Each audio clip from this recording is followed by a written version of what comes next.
Welcome back everybody, some new exclusive details about the upcoming The Last Jedi. First of all, let's start off with Snoke's powers or abilities in the film.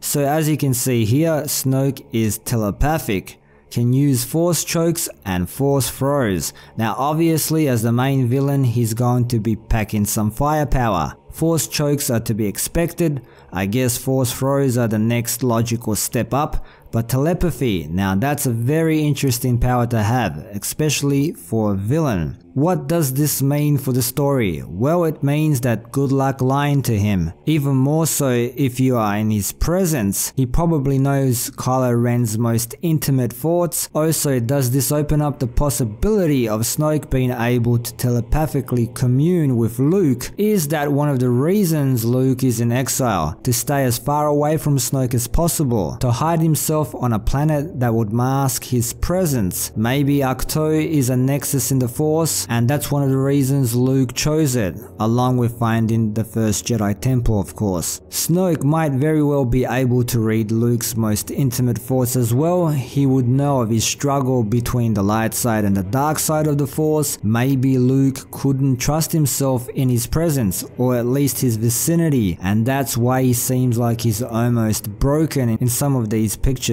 And what does this mean for Rey? Sure, she's strong in the Force, but will she be able to repel somebody who's a master in telepathy? It would seem that Kylo was a novice at trying to read Rey's mind.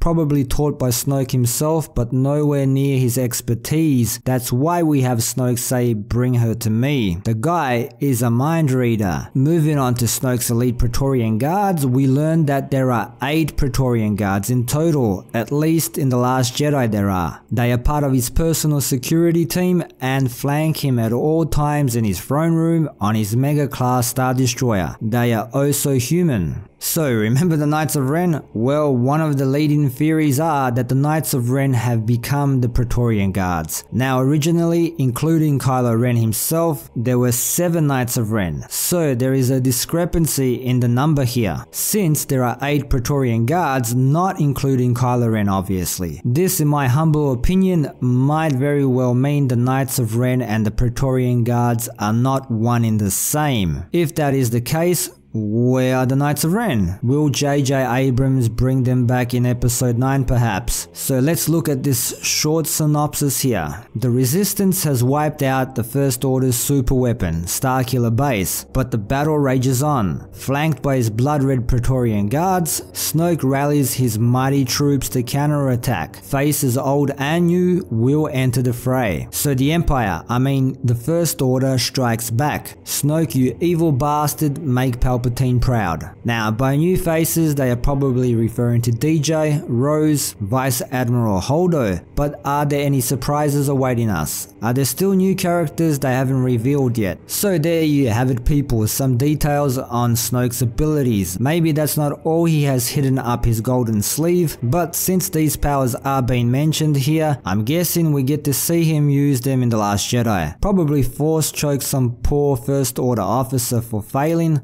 and then force throws him. And if I had to guess, I'd say he uses his telepathy on Rey to try and turn her. He would be able to read her deepest memories and use them to manipulate her. And we have 8 Praetorian Guards confirmed. I guess some of those guys out there claiming to have inside sources leaking them info about the Praetorian Guards were being duped. Who's excited to see Snoke kick some ass? Leave your thoughts down below. To stay updated, hit that notification bell. Thanks for dropping by and for the continued support. Don't forget to like, share, sub and all that good stuff. And until next time, see yous.